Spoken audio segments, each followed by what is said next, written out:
welcome to EPG Pathshala, the course Legal Literacy, and I am Maruk Aidenwala. Now we are looking at Module 3. It deals with the Constitution and more specifically looks at Article 21, Right to Life.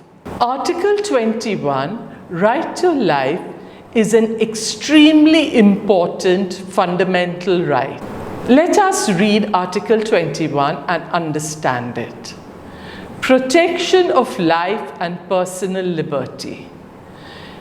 No person shall be deprived of his life or personal liberty except according to procedure established by law. What do we mean by that? By that we mean that if any person's life is to be extinguished, or if any person's personal liberty is to be taken away, it can only be done so by legislation. And that legislation should have a very detailed procedure which requires to be followed before a life is extinguished or before liberty is taken away. What are the main characteristics of Article 21? 1. It does not merely apply to citizens, it applies to everyone. At this point, I would like to say that Article 19, which we examined in the last module, only applies to citizens. Certain fundamental rights apply to everyone and certain only to citizens. Article 21 applies to everyone who is there within the territory of India. The second characteristic is that a person's life or personal liberty can only be deprived if there is a law allowing such deprivation. Third, such law should contain a procedure which is required to be followed prior to such deprivation.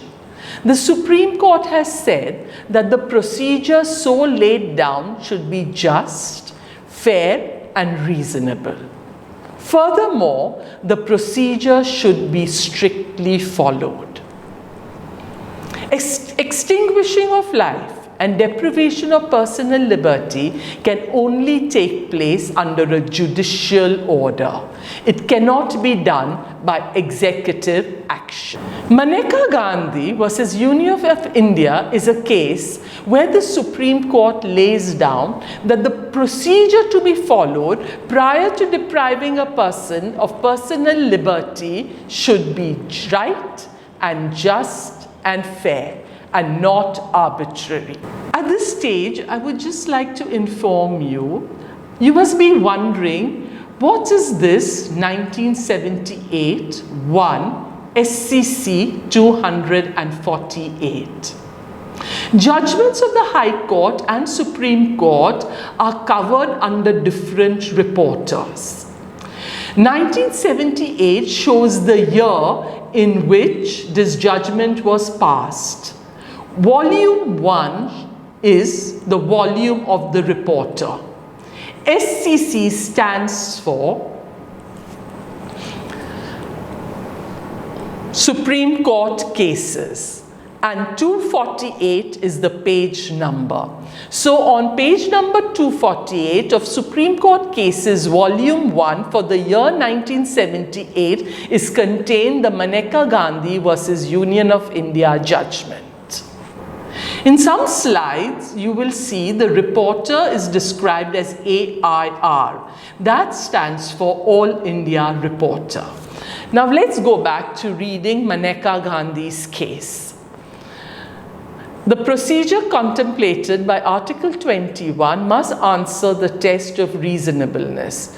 In order to be in conformity with Article 14, it must be right and just and fair, and not arbitrary, fanciful, or oppressive. Otherwise, it would be no procedure at all, and the requirement of Article 21 would not be satisfied. This judgment insists that to meet the test of Article 21, a procedure should be laid down. It is not merely laying down the procedure that is important. The procedure which is laid down should be right, just and fair, and not arbitrary and oppressive. Article 21 has been expanded by the Supreme Court to include every facet of life which enables a person to lead a life with dignity. The Supreme Court has repeatedly said that right to life for a human being is more than merely staying alive. It includes many other things, especially the bare necessities of life. Without these bare necessities of life, a life is meaningless. So, the state should provide a human being with all facilities and opportunities which enable a human being to lead an adequate life. The Francis Coralie Moulin judgment is a very important judgment of the Supreme Court in this respect. In 1981, it expanded and broadened the meaning of right to life. Hence, today, Article 21 is used by lawyers to ensure people are enabled to lead a life with dignity. Please read this judgment very carefully. So, what does this judgment say? It includes in right to life the mere necessaries of life, such as adequate nutrition, clothing, and shelter. It doesn't stop at that. It continues to say, and facilities for reading, writing, and expressing oneself in diverse forms. Freely moving about and mixing and co-mingling with fellow human beings is an important facet of right to life. Hence, everything that enables a person to lead a life with human dignity would fall under Article 21 of the Constitution. So the Supreme Court has expanded this term very positively. The following few judgments deals with the different facets of right to life. This slide deals with right to livelihood. In Olga Teles's case, right to livelihood was included within the ambit of Article 21.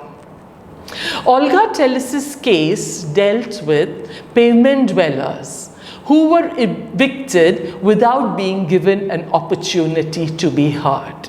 One of the grounds on which the petitioner challenged the eviction was that it adversely impacted the people's right to livelihood. This is what the court had to say regarding livelihood. The sweep of the right to life conferred by Article 21 is wide and far-reaching. It does not mean merely that life cannot be extinguished or taken away, as for example by the imposition and execution of the death sentence, except according to procedure established by law. That is but one aspect of the right to life. An equally important facet of the right is the right to livelihood, because no person can live without the means of living, that is the means of livelihood. If the right to livelihood is not treated as a part of the constitutional right to live, the easiest way of depriving a person of his right to life would be to deprive him of his means of livelihood to the point of abrogation. Such deprivation would not only denude the life of its effective content and meaningfulness, but it would make life impossible to live. Right to shelter also falls within the ambit of Article 21. Shanti Star Builders was a very important case which acknowledged that right to shelter is covered under right to life. Basic needs of men have traditionally been accepted to be threefold. Food, clothing and shelter. The right to life is guaranteed in any civilized society that would take within its sweep the right to food, the right to clothing, the right to decent environment and a reasonable accommodation to live in. The difference between the need of an animal and human being for shelter has to be kept in mind. For the animal, it is the bare protection of the body. For a human being, it has to be a suitable accommodation which would allow him to grow in every aspect, physical, mental and intellectual. The Constitution aims at ensuring fuller development of every child.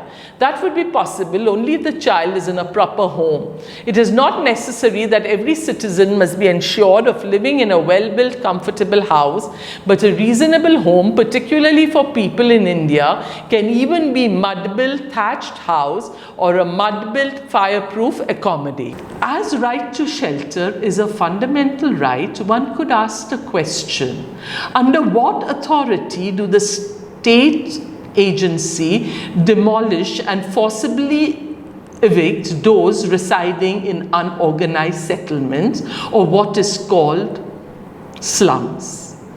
It is the obligation of the state to ensure every person is provided with suitable accommodation. Public housing in our country is very scant. Hence, one could argue that if a state does not provide affordable housing to the people, what right does it have to evict them from their shanties?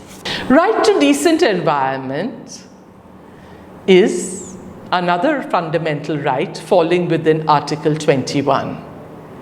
The Supreme Court has repeatedly said that the right to decent environment should be enjoyed by all in our country.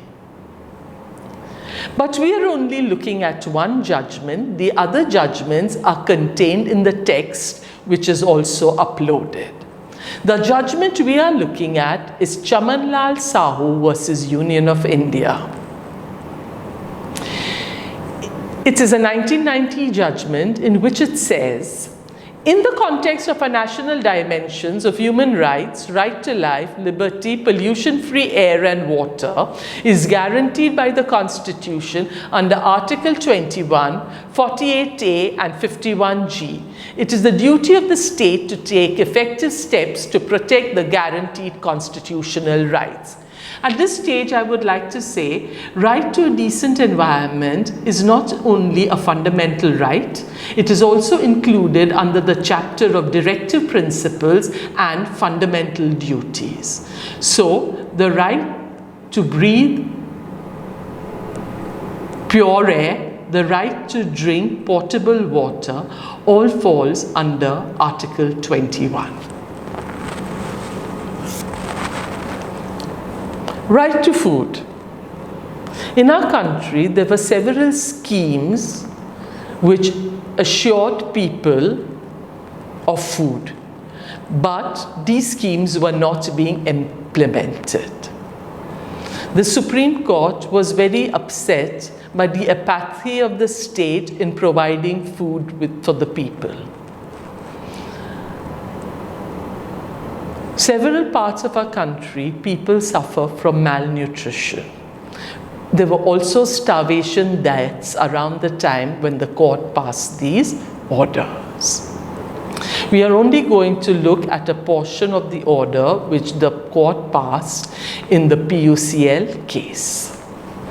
PUCL stands for People's Union for Civil Liberties. The anxiety of the court is to see that poor and the destitute and the weaker sections of the society do not suffer from hunger and starvation. It is the prime responsibility, it goes on to say that it is the prime responsibility of the state to ensure people get adequate food. Please see para 7. Article 21 of the Constitution of India protects for every citizen a right to live with human dignity. Would the very existence of life of those families which are below poverty line not come under danger for want of appropriate schemes and implementations thereof to provide requisite aid to such families? Hence, This judgment dealt with streamlining the functioning of the public distribution system to ensure that people at the grassroots got the food and the nutrition they required. Right to health also falls within the ambit of Article 21. There have been several judgments regarding this aspect. But we are looking at Paschim Banga Bhet Mazdoor Samiti versus State of West Bengal. In a welfare state, the primary duty of the government is to secure the welfare of the people. Providing medical facilities for the people is an essential part of the obligations undertaken by the government in a welfare state. The government discharges this obligation by running hospitals and health centers which provide medical care to the person seeking to avail of these facilities. Article 21 imposes an obligation on the state to safeguard the right to life of every person. Preservation of human life is thus of paramount importance. This judgment very clearly says that it is a primary duty of the state to provide health facilities to the people. Every person is entitled to medical care. Hence, the state is required at the rural level to set up primary health centers and at the tertiary level to set up hospitals and municipal dispensaries to ensure everybody in the country has access to medical care. Supreme Court has also passed judgments regarding giving prompt medical treatment to an accident victim without asking for legal procedures to be first fulfilled, because the essence of right to health is preserving human life. The right to know. Of course, now we have a law, the Right to Information Act, which ensures that the functioning of the state is transparent and public authorities are accountable. But this law came in 2005. Prior to that, too, right to know was included as a fundamental right under Article 21. In SR Oil Limited, the Supreme Court said, besides the citizens who have been made responsible to protect the environment have a right to know, there is also a strong link between Article 21 and the right to know, particularly where secret government decisions may affect health, life, and livelihood. The role of voluntary organizations as protective watchdogs to see that there is no unrestrained and unregulated development cannot be emphasized. This judgment is very important in as much as it recognizes that public authorities are not transparent in their functioning. Hence, it is very difficult for people to know what is actually happening behind closed doors and in the corridors of power. Hence, this judgment gave people a tool to find out what is happening. The right to human conditions and treatment in childcare institution. As we've earlier said, to lead a life with human dignity falls under Article 21. The Supreme Court has often been called upon to look at the pathetic situations in institutions, housing women, children, or the mentally disabled. This is one such judgment. Vikram Dev Singh Tomar. Please read it carefully. It states that the right to live with human dignity is the fundamental right of every Indian citizen. And so in the discharge of his responsibilities to the people, the state recognizes the need for maintaining establishments for the care of those unfortunates, both women and children, who are the castaways of an imperfect social order. So, in a welfare state, it is the responsibility of the state to take care of those who are unable to care for themselves. The Supreme Court judgment goes on to say that these homes are euphemistically described as care homes. and that they should at least provide minimum conditions to ensure human dignity. Now we are going to look at the judgments which relate to personal liberty. The right to travel abroad and the issuance of a passport was addressed by the Supreme Court in Satwant Singh Sauni's case. The Supreme Court held that the right to travel abroad, under Article 21 of the Constitution, no person can be deprived of his right to travel except according to procedure established by law. Whether the right to travel is part of personal liberty or not, within the meaning of Article 21 of the Constitution, such an arbitrary prevention of a person from traveling abroad will certainly affect him prejudicially. So, traveling abroad and issuing a passport falls under Article 21 of the Constitution. If you want to deprive a person of travel, there should be a law which lays down a procedure and the circumstances in which such person may be denied such right. Right to speedy trial. Right to speedy trial forms part of the right to a fair trial and falls under Article 21 of the Constitution. Please read this slide carefully. In our country, under trials remain in custody for long periods of time and their liberty is curtailed. Hence, right to speedy trial forms an important part of Article 21.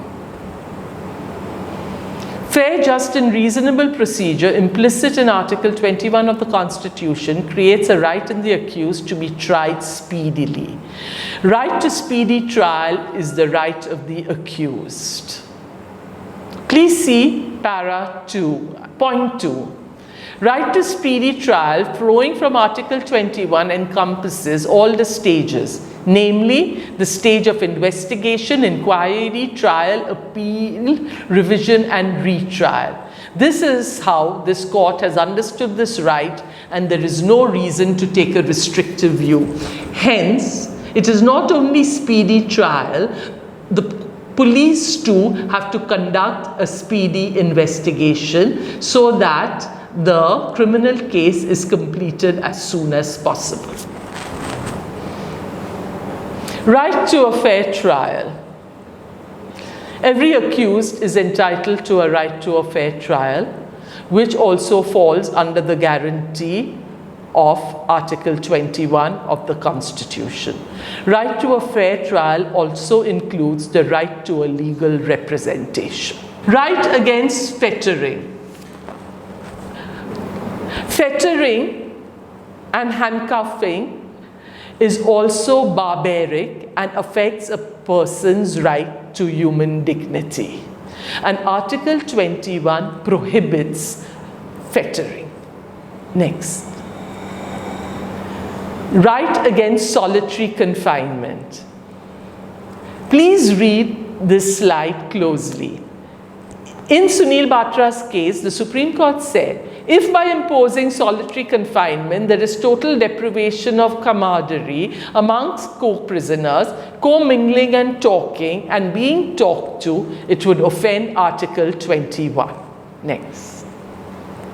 Right to free legal aid. In Husainara Khatun's case, the Supreme Court said that the right to free legal aid is a very important part of Article 21 and is an important part to right to a fair hearing. I have seen Francis Coralie Mullin's case earlier, but here it deals with a prisoner. It says that a prisoner should also be allowed to meet his family, his friends, and be able to co-mingle with his fellow prisoners. If for any reason his mingling needs to be restricted, there should be a law which regulates such restriction. So, in this module, we examined Article 21 and more importantly, the broadening of Article 21 by the Supreme Court. We saw the different judgments by which right to life has been broadened to include right to livelihood, right to shelter, right to food, etc. We also saw judgments which related to the broadening of personal liberty. We saw that fettering of a prisoner is barbaric and against his human dignity. We also saw judgments with regards to right of an accused to legal aid and the rights of an accused to fair trial. If you want to read more about fundamental rights, an important book is The Constitution by Basu.